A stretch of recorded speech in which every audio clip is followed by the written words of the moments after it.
Assalamualaikum warahmatullahi wabarakatuh. Tepang di Kang Irsan melingi di Bogor Gunung Salak. Iya tentang hate.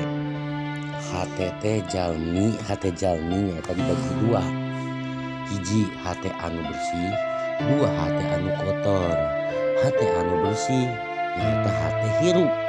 Maka ngalaksanakeun anu hate hirup teh ngalaksanakeun ibadah, kehalusan jeung kajujuran, keikhlasan, terutama tina hate anu kabaikan ditanam anu kasayan terus dipraktekkeun ku nyata bakalan hirup hate teh ku barokahna tina hate bersih. Muka dua nah hate anu kotor nyata hate paeh, nyata hate paeh teh anu katutup embung ibadah hayang teh jahat wae eta engkena tertanam dina hate tinta hitam eta teh mungkin bahaya. Jadi moal aya nu asup ilmu lamun hate anu kasupan tinta hitam anu kotor, lamun ilmu mah hate anu bersih nya eta nu ngalakeun ibadah perintah Allah jeung praktekna eta ilmu bakat asupna lewat hate. Nyata ilmu teh cahaya anu barengan ku akhlak, ilmu nu alus nyata ilmu asup tina kolbu lain asup tina otak.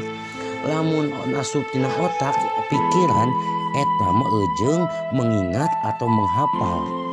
Mun ka otak mun asup kana otak engkena jadi pinter debat jeung hafalan pinter, pembenaran pinter nya eta engkena jadi minteran batur lamun asup kana otak langsung. Nah eta sebutna eta hate anu tinta naftah soda hitam.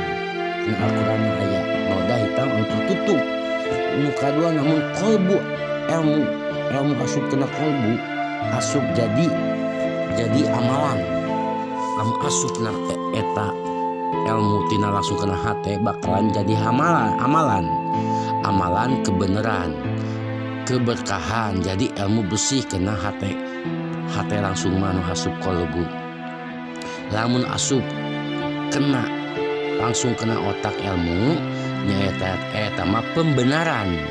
Lamun asup kena kolbu hate nyata kebenaran. Jadi wasah tafsir ucapan.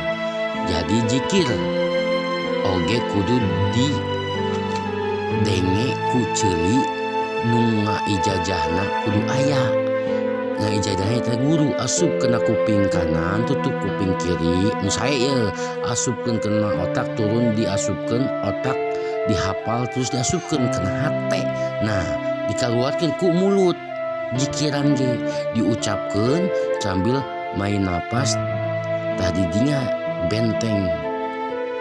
Jadi asna mulut hidung pernapasan insyaallah. Tadi dinya teh anu manfaatul barokah tina ilmu kucina akhlak sing jaga sakitu di sim abdi kurangna tata titina nyuhun ke dihampura sim abdi manusia biasa ulah saling ngadoakeun jeung belajar di Kang Irsan. Hatur nuhun wabillahi taufiq wal hidayah. Assalamualaikum warahmatullahi wabarakatuh.